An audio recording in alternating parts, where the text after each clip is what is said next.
భలే తినేస్తుందన్న రాగి and oats నాన్న. బంగారు తల్లులు చక్కగా తినేస్తుందన్న. రాగి నవ్వులు తినేస్తుంది అమ్మ. అమ్మ చెట్టు తల్లి నవ్వులి తినేస్తుంది. అమ్మకి క్యూట్ అసలు బిగ్ కట్టాం. ఈరోజు 12th August. ఓట్స్ నీకు ఫస్ట్ టైం పెడుతున్నాను అన్న ఈరోజు. నువ్వు రాగి తిన్నావు కానీ ఓట్స్ తినలేదు. సో ఐ థాట్ రాగి విత్ ఓట్స్ బాగుంటుంది నీకు అని చెప్పి 2 మిక్స్ చేశాను. అమ్మ కొంచెం ఆశ ఎక్కువ కదా, నీకు అన్నీ వెళ్ళిపోవాలని 2 మిక్స్ చేసేస్తాం.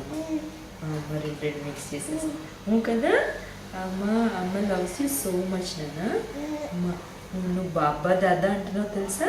నిన్నేమో బాబా అన్నావు, ఈరోజు తాత అన్నావు. Mommy was so happy. Mommy was so happy. Told everyone that Baba అంటున్నావు అన్నా. బాబా అంటున్నావు. everything is